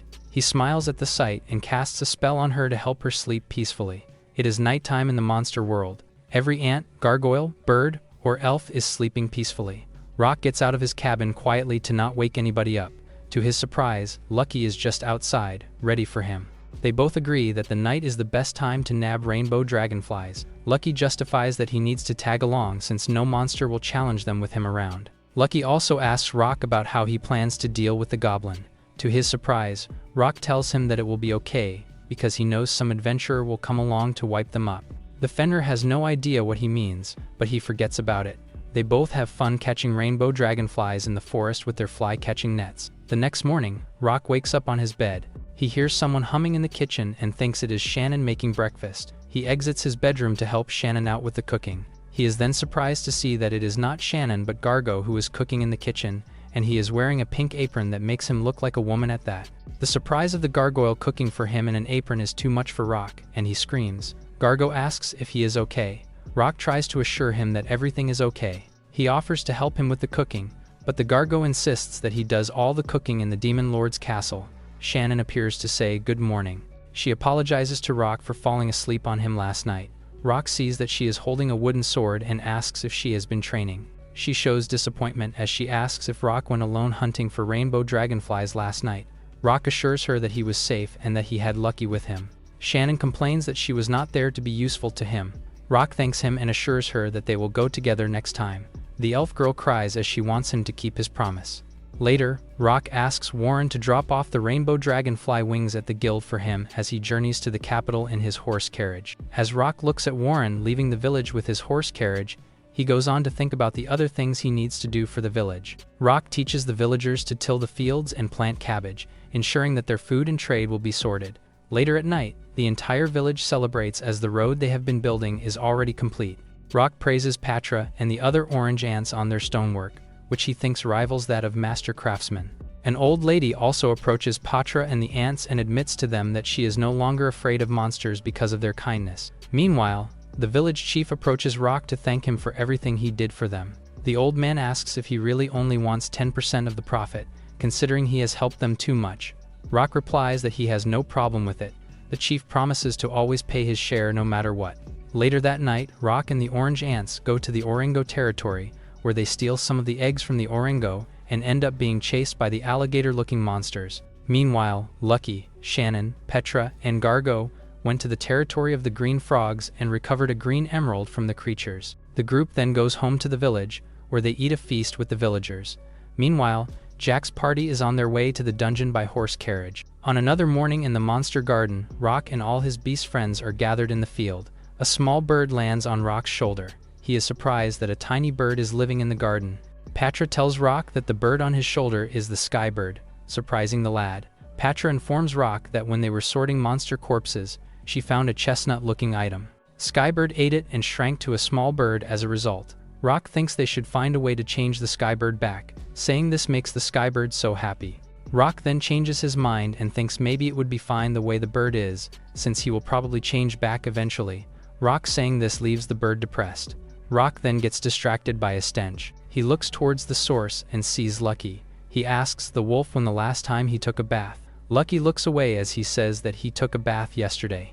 Rock replies that they were together all day yesterday, so this means he did not have time to take a bath. He would change his answer to the day before yesterday. Lucky can't take lying anymore, so he screams out that he does not need to take a bath. Rock announces to everyone that the operation called Catch and Bathe Lucky begins now. Everyone in the group agrees and is excited as if it were a game. Lucky smiles, confident that no one has what it takes to catch him. Rock spreads his support magic on all of his friends aside from Lucky and tells them that he has just boosted their physical abilities. Lucky warns them that no mere buff spell can bridge the gap between them and him. Patra volunteers to try to catch Lucky first. She charges at the wolf. Lucky tells her that she is being naive if she thinks she can catch him all by herself. Patra spits out threads of web from her mouth, and they head for Lucky. The wolf dodges the attack. Lucky brags that this simple attack can't beat him. Patra then screams for the other ants to appear. Lucky is then surprised to see that the other orange ants already have him surrounded. They spit out their web threads, which tie up all of the wolf's limbs until he can't move. The ants jump and cheer at their victory. Rock pats Patra's head and praises her for making Lucky think that he was facing her alone. Rock tells Lucky to admit defeat already and get a bath. The wolf tears off the webs on his feet, grabs the pieces of it, and ties up the orange ants with them, all in quick succession. Lucky praises the ants for freezing his movements, but it was not enough to hold him down. The ants cry that they lost the match. Gargo then steps up to face Lucky next. The wolf asks the gargoyle if he really thinks he can beat him. Gargo brags that he should not be underestimated, because he is a gargoyle with a century of battle knowledge, as well as rock support magic by his side. Gargo looks serious as he braces himself to attack Lucky. Lucky simply hits the gargoyle with his tail to defeat him. Lucky cockily asks who is next to face him. Shannon steps up with her wooden sword. Lucky tells her that she needs to come to him for real. Shannon pulls out a real sword and charges at the wolf. She thrusts, but the wolf dodges. Lucky mocks her for her weak attempt. It leads the elf woman to throw a barrage of sword strikes. Despite all the attempts, Lucky easily dodges them all. After a while, Shannon's strikes become more and more precise, making the wolf nervous. Lucky sees her coming again, and it leads him to back away. It turns out, Shannon led him to a rock wall, and now the wolf is cornered. Shannon points her sword at him, and asks that he take a bath already. In the blink of an eye, Lucky points the end of his tail near her neck, like it is a blade. Shannon drops her sword and says she surrenders. Regardless, Lucky praises her for improving her swordplay. The elf thanks him for noticing.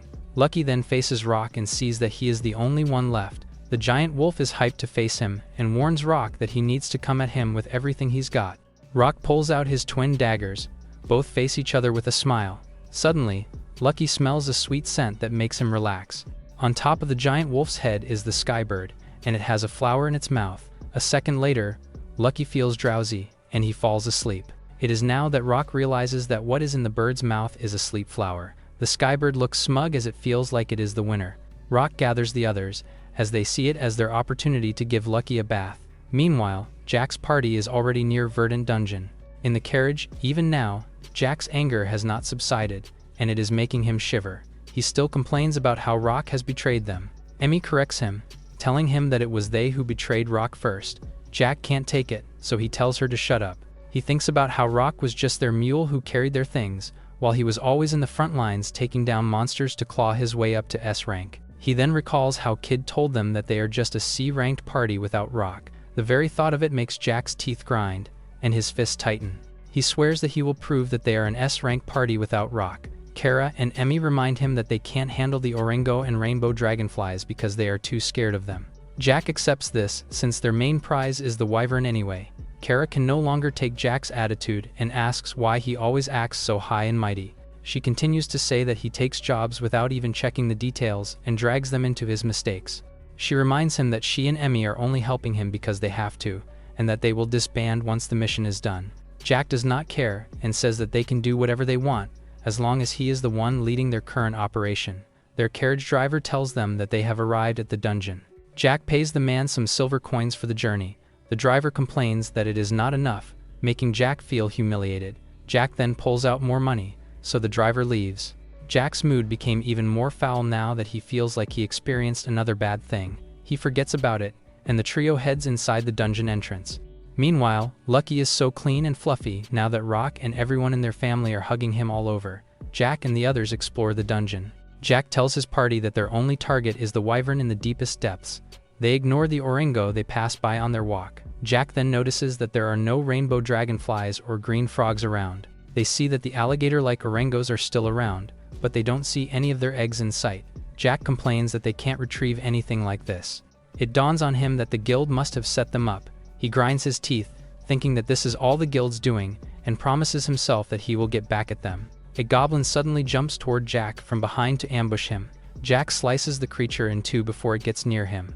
In the distance, they see more goblins, and leading them is a goblin twice the size of the other goblins. Jack looks closely and sees that this giant goblin has a giant sword and is wearing metallic armor. He recognizes it as a goblin knight. Jack and his team brace themselves for battle. Jack goes for the goblin knight, but it dodges his sword strike. The knight tries to counter, but Jack blocks it. As Jack struggles to push away the knight, he remembers Kid telling them that they are only a C-rank party without Rock. It makes his teeth grind as he rejects the notion that it is true. Despite telling himself that there is no way he can lose against a simple goblin knight, he is barely hanging on from being pushed back by the creature. His face is filled with sweat, and his teeth are tightly grinding as he gives it his all to hold on. Suddenly, fire magic slays the goblin knight from behind. Emmy asks if Jack is okay. The stubborn man does not thank her and tells her that he could have handled it. Cara comments that it was obvious that he was struggling. They then huddle in battle positions as they see that they are still surrounded by goblins from all directions. Eventually, they defeat all the goblins. Cara heals all their wounds with her saint magic. Jack's crew then heads to the depths of the dungeon, where they see a hill guarded by many wyverns. Jack and the others are behind the bush watching their targets. Jack tells the others that he will charge in to draw their attention so that Emmy can shoot down their wings with her magic. They agree on the plan, so Jack runs towards the wyverns. The wyverns fly up to avoid him. Emmy fires a barrage of fireballs, hitting two wyverns and sending them falling to the ground. Jack then charges at the two wyverns and finishes them off with his sword. Just as Jack is about to celebrate, he sees that a wyvern is about to attack Emmy and Cara. The wyvern hits the women with its tail, smacking them back. Jack runs towards them to see if they are okay. Cara gets angry at Jack since Rock would have seen the wyvern nearing them if he were here. The mention of Rock makes Jack defensive, and he tells them that he just did not know there was another wyvern near. He tells Cara that she should at least know how to defend herself, insulting the saint. Cara has it with him and shouts that she is now done with him. She grabs Emmy and they walk away from Jack. Jack tells them that they can't just leave. Cara replies that she can't follow him anymore. Saying this makes Jack freeze up in shock. He looks as the women walk away from him. He shivers in anger at how even they are abandoning him. He remembers his father telling him that Rock is better than him in every way and how he was a disappointment by comparison. Jack's anger has reached a boiling point. Wyverns have surrounded him from behind. Jack smiles mischievously as he swears that he will make Rock fail the quest. He jams his sword into the ground and screams out that he will never let Rock be the winner. He then glows, which drowns the surroundings in golden light. Emmy and Cara hides behind a boulder to avoid the explosion that is about to happen. A huge flux of energy comes out of Jack, engulfing the dungeon with energy that shoots upwards into the sky. The light is so huge that it can be seen even from Chowchi village. Rock realizes right away that this is Jack's doing. He asks Shannon to come with him to the dungeon. He also asks his beast's family to continue working on the village while they are gone. He calls on Lucky and says he will come with them. They get near the dungeon, where they see that it is covered with smoke. From the smoke, they see figures coming out of the cave entrance. It is revealed to be Jack and his team. Jack looks tired as he is being helped by Emmy just to stand. Jack tells Rock that he can no longer complete the quest since the wyverns and materials have already been blown to bits. Shannon panics and tells Rock that they need to go back to the capital and buy the materials to turn those in instead. Jack overhears her. Rock replies that they need to check if there are still wyvern remains. Jack mockingly persuades them to waste their time searching for one while they head back first. Inside the dungeon, Rock and his team see all the corpses of the goblins. They see that the village is safe now. Lucky realizes that this was all part of Rock's plan.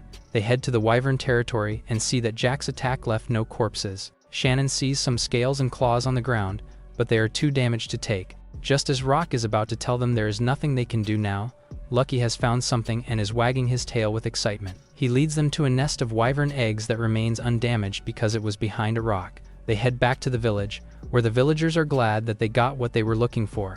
Rock and his friends stay in the village, helping them grow cabbage. They stay in the village until the deadline of their quest. By the time of departure, the village already had stone walls like a castle to protect it from anything. All the villagers bow their heads to Rock and his friends for all the things they did. The village chief promises that they will follow everything they were taught and strive to develop the village further. The old lady villager pat Patra's head for everything they did. The villagers also announce that they will be making cabbage their local specialty and that they will rename their village Chowchi Cabbage Village to mark the occasion. They all say goodbye to Rock and friends with happy smiles. Rock thinks about how all that is left to do is settle things with Jack. Rock and Shannon are already in the busy streets of the royal capital. There, they meet up with Warren at his cabbage stall. Warren informs them that Rock's prediction that their cabbage would be a hit was right, and that their cabbage soup and stuffed cabbage are their best sellers. Warren informs Rock that Jack and his group brought the items Rock predicted they would from them and did not even question why the price was so high. He thanks Rock for giving him a small fortune. Rock is glad for him and asks that he use the rest of the profit to buy a magic ox and help the village grow. Warren thanks him again for everything. They part ways, and Rock and Shannon head to the guild, ready for what is in store. At the guild, Jack and his team are already in front of Rika. Jack mocks Rock for being late. Rock sees that they already gave their materials to Rika and that they are now on her desk. Jack then smiles as he sees that Rock has nothing on him to give, and he mocks the man for coming to the guild despite being empty-handed. Rock remains calm and says that they need to settle things. Jack thinks he is just talking big and is actually shaking inside. Rika starts verifying the items. Jack is so confident that they have won that he tells Rock with a wicked smile that he needs to get on his knees and apologize. Rock replies that he has nothing to apologize for. Rika announces that Jack's party, Team Gargoyle, has delivered 20 rainbow dragonfly wings, 3 orango eggs, and 15 fresh emeralds. She announces that Rock has won the match. The surprised Jack complains and questions why he won. Rika informs him that Rock submitted his materials before them, and that he delivered 30 wyvern scales, 10 claws, 60 feathers, 9 eggs, and 45 emeralds. Jack is shocked that Rock has reached the dungeon before them. He holds Rock by the collar and accuses him of cheating. Rock sighs and calmly tells him that he did not cheat. Rock tells him that he should not accuse people of cheating when he was the one who bought the materials from stalls instead of gathering them. Jack says that he haunted the materials himself and did not buy a thing. Rock grabs one of the materials from the desk and asks him to explain why their materials bear the trademark symbol of Chowchi Village. Jack is silenced as he has no defense. Rock explains that he realized when he met them at the dungeon entrance that they had not yet retrieved any of the items, reveals that he had Shannon talk in front of them about buying the materials in the capital. He figured that he would have bought every material they did not get in the capital. Rock revealed that they already had a surplus of the materials by then, and that he left some of them with a street vendor to have them sold to them at a high price. Jack shivers in rage at the thought of him being tricked. Jack demands to know how he beat them to the dungeon. Rock sighs at the question. He judges them for not checking the map carefully. He reveals that a direct route inside the village is much faster than the road they took. Cara speaks up and says that she noticed that from the beginning. Jack screams at her for not saying anything. He asks why she did not bring her best when this was the quest that was supposed to prove they were still S rank. Jack demands to know why she did not give it her all to beat Rock. Cara sighs as she palms her head. She tells him that he is the only one in the group who is obsessed with winning. Jack freezes up in shock. To add to the injury, Rock thanks Jack for taking down the goblins and informs him that the folks at Chowchi Village were having trouble with them. Rock knows that the guild has been drowning in requests to take down the goblins lately, but the village could not afford the fee. Rock looks at Rika, knowing that she planned the request contest, knowing that it would lead them to the village. Rika smiles but does not say anything. Rock reveals that they already grabbed some wyvern claws and scales on the first day they arrived. As Rock says, he planned for Jack and the others to defeat the goblins for them. Jack's rage boils. He accuses Rock of using him and charges at him to punch him. The guild master, Titus, arrives and shouts for Jack to stop. Jack stops moving before his punch reaches Rock. Titus reveals that Kid confessed that Jack was part of the plan to kill and leave behind Rock. He tells Jack that it is over. It makes Jack close his eyes, his feet give out, and he gets to his knees in utter defeat. Rock recounts how Jack, Emmy, and Cara were questioned by the authorities.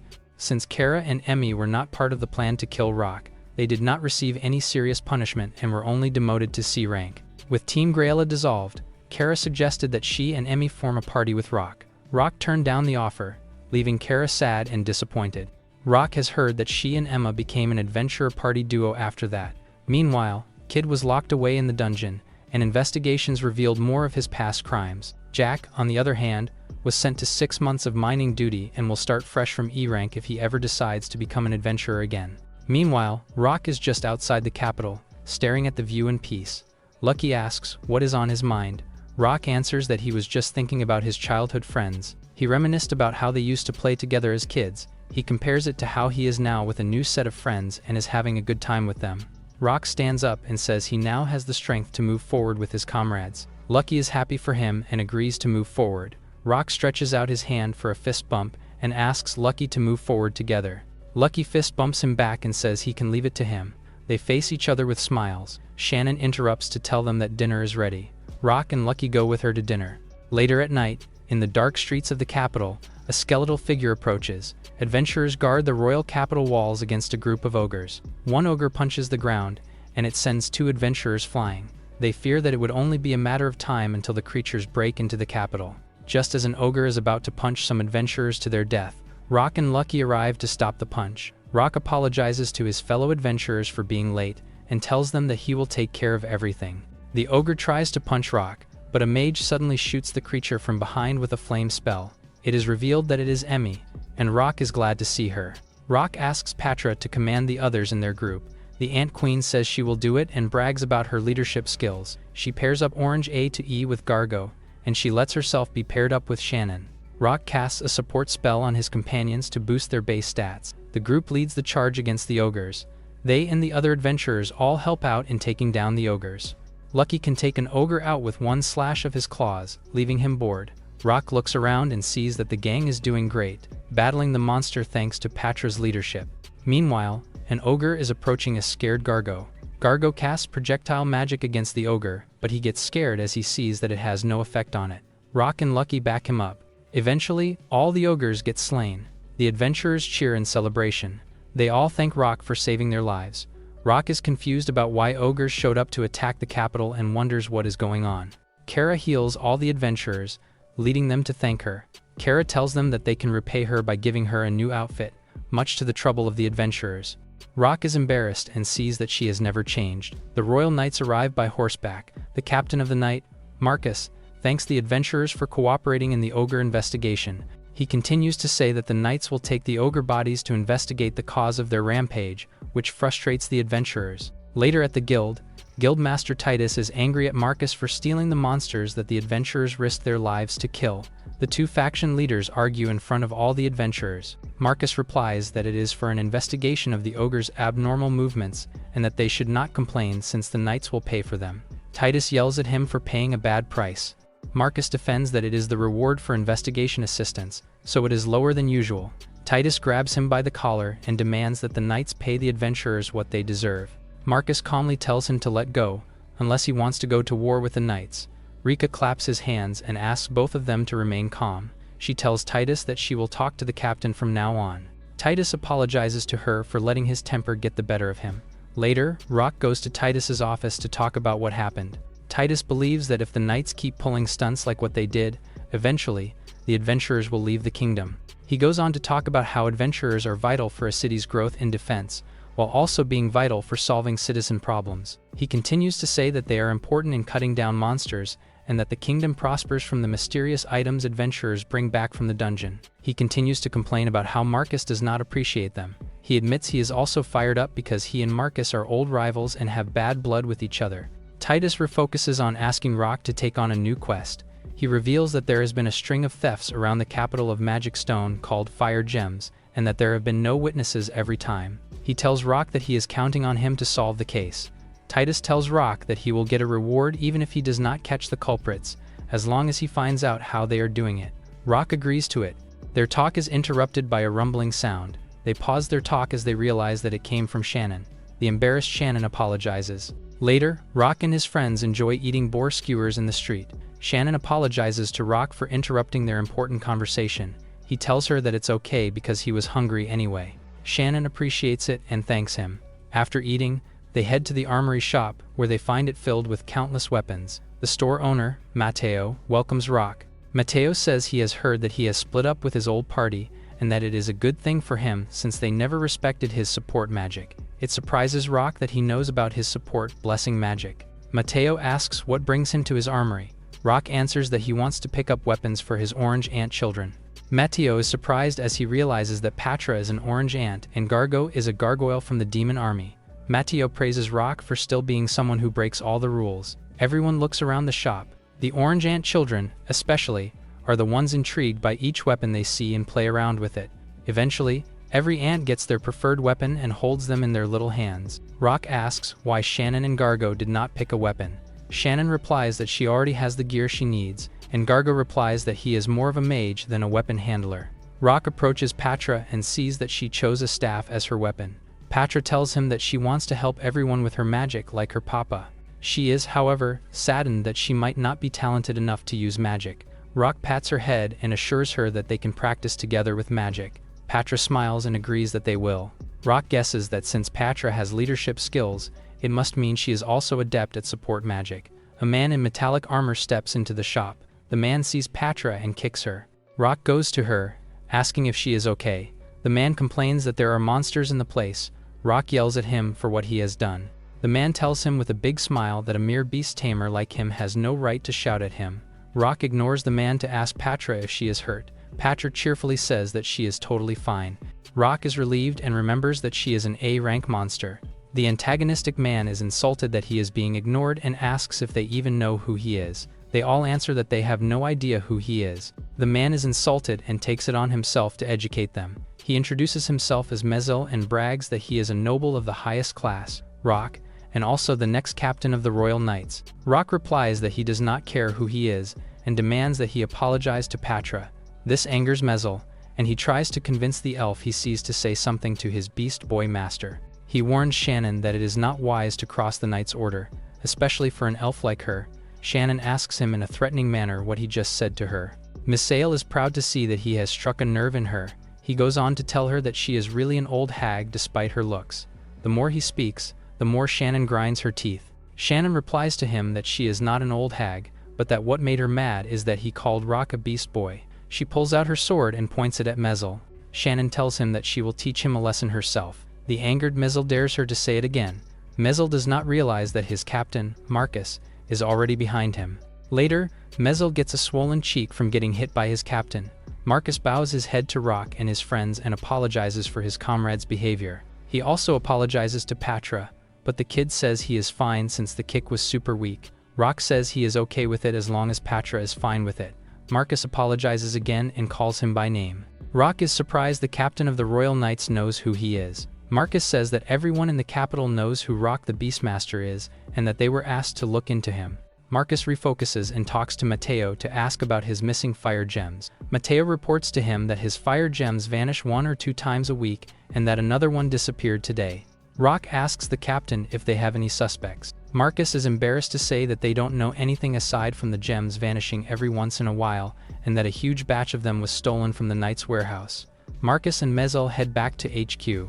Shannon is surprised that Marcus turned out nicer than his first impression. Rock asks Mateo to show him where the fire gems disappeared and informs him that they are also investigating for the guild. Mateo shows Rock his workshop and tells him that it was placed on his workbench.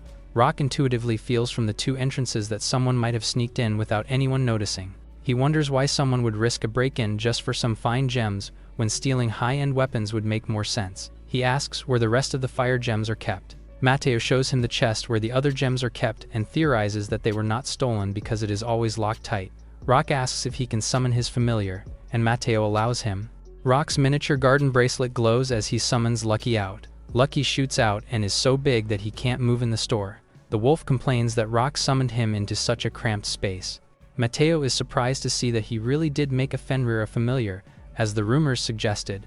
Rock asks Lucky if he can track the scent of the thief. Lucky tells him that since there are so many smells mixing in the store, he can't tell which scent belongs to whom. The wolf feels bad that he can't be more helpful. Rock says he did fine and thanks him. In an instant, Lucky disappears. Mateo is shocked that Rock's bracelet can hold Lucky. It makes Mateo emotional that the guy he knew became so strong. He goes on to reminisce about how useless Rock was before, which makes Shannon and Patra all ears. Mateo tries to whisper to them all about Rock, but the embarrassed Rock yells at him to cut it out. Mateo speaks to Patra and apologizes for what happened earlier. As a peace offering, he says he has something for her. He presents to her a custom-made mithril breastplate, and it shines in all its metallic glory. Rock recalls that mithril is a rare metal that can only be afforded by nobles and royalty. Rock says he can't accept something so valuable. Mateo assures him that it is fine and that he forged it a long time ago for a noble child. He is sad to say that the child fell gravely ill and never got to wear it. The noble returned it to him, but Mateo did not have the heart to destroy his own creation. The store owner asks that they put it to use for him. Rock can tell how important this is for him and says they will use it. Mateo says that he will make adjustments to it and that they can get it in a couple of days. The next day, the orange ant children are about to face off with giant boars with their new weapons ready.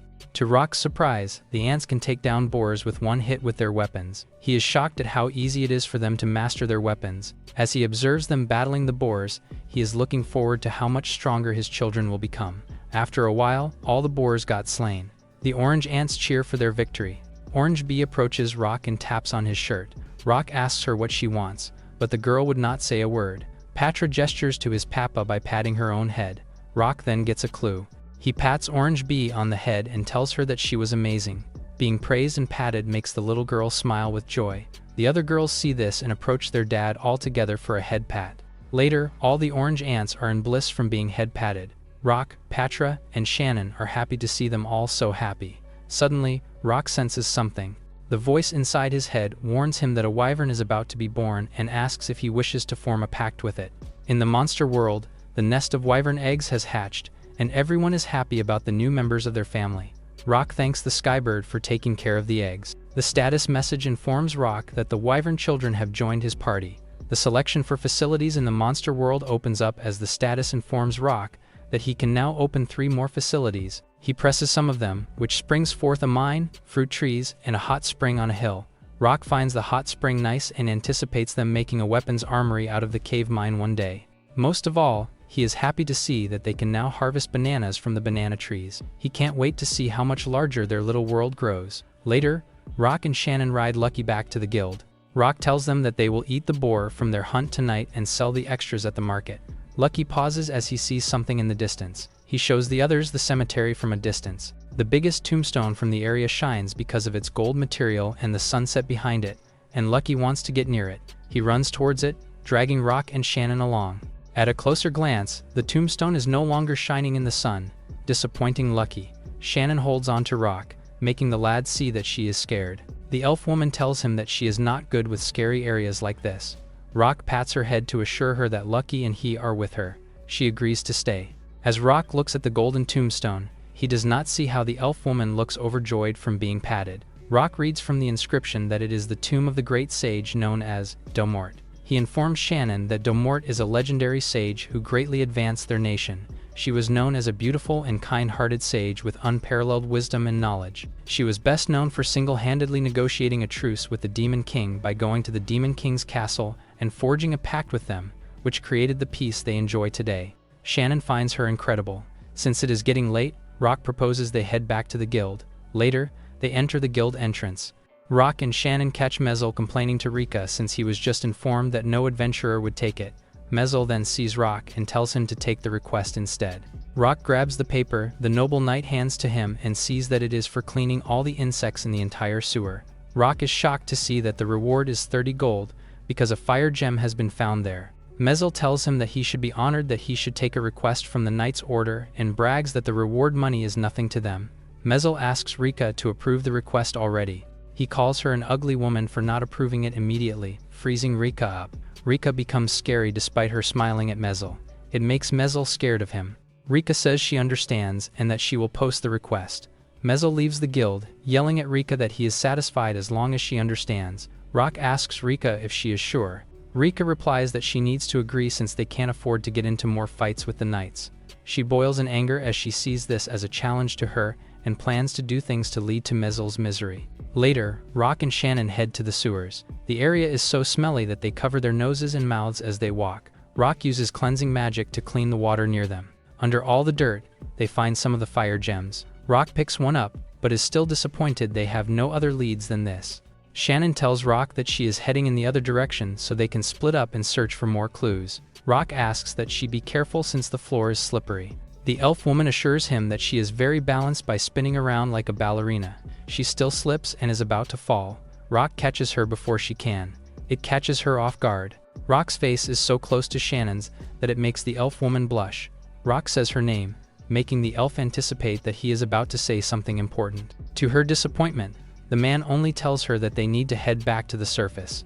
Back on the surface, Shannon is still disappointed that nothing happened between her and Rock. Rock suggests that they go to the hot spring together, making the elf shocked and red in the cheeks.